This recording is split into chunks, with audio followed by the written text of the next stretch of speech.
আসসালামু আলাইকুম viewers, Mariam kitchen থেকে আজ আবার আপনাদের সামনে হাজির হলাম ভর্তার নতুন আরেকটি রেসিপি নিয়ে। আজকে আমি আপনাদেরকে করে দেখাবো রসুনের ভর্তা। চলুন তাহলে রেসিপিটি শুরু করি। আমি এখানে রসুন নিয়েছি, আমি রসুনগুলাকে থেতো করে নিব। আর এখানে পেঁয়াজ, তারপর হচ্ছে টমেটো, কাঁচামরিচ আর ধনেপাতা নিয়েছি। এখন হচ্ছে আমি রসুনটা থেতো করে নিচ্ছি। আমি রসুনটা থেতো করে নিয়েছি। এখন এর সাথে দিয়ে দিচ্ছি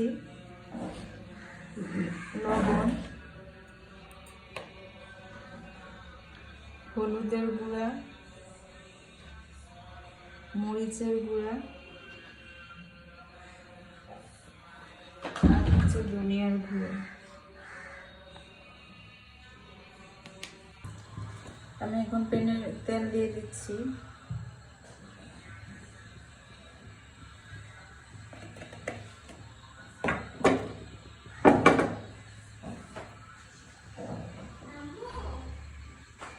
আমি এখানে একটু পেঁয়াজ দিয়ে দিচ্ছি। আমি পেঁয়াজটা এখানে একটু মোটা করে কেটে নিচ্ছি।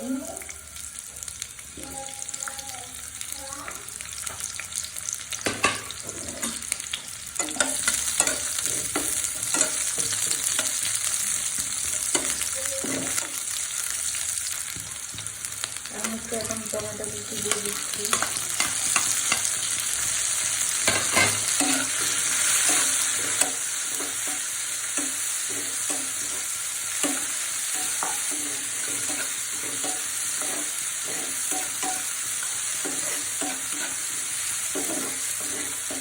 টমেটোটা সিদ্ধ হওয়ার জন্য আমি এটা একটু ঢাকনা দিয়ে রান্না করব।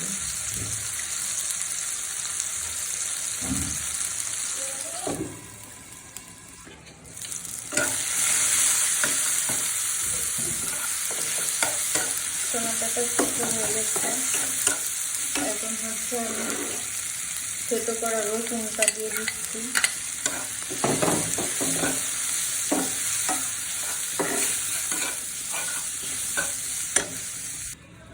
ঢাকনা দিয়ে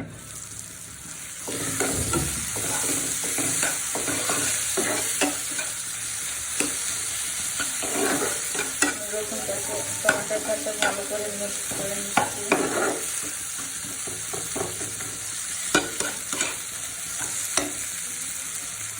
এই পর্যায়ে দিয়ে দিচ্ছি কয়েকটা কাঁচামরিচ কুচি করে রাখছিলাম, সেগুলো দিয়ে দিলাম।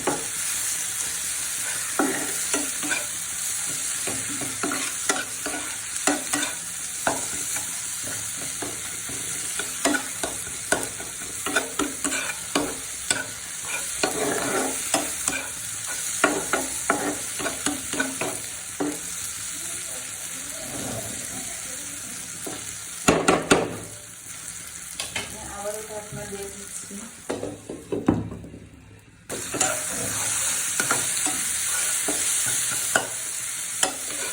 মশলা সুন্দর একটা গ্রাম আসতেছে। আপনারা চাইলে এই পর্যায়ে সামান্য পরিমাণ চিনি অ্যাড করতে পারেন, আর যদি খেতে না চান তাহলে অ্যাড না করতে হবে। আমি এখন কিছু ধনেপাতা দিয়ে দিলাম।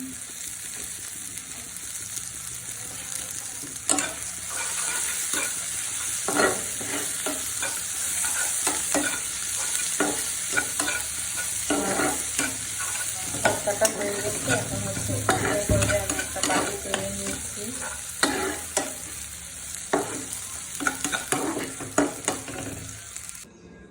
আমার ঝটপট তৈরি হয়ে গেল রসুনের ভর্তা। সবাই বাসায় এভাবে ট্রাই করবেন। কেমন হয়েছে কমেন্টসে জানাবেন।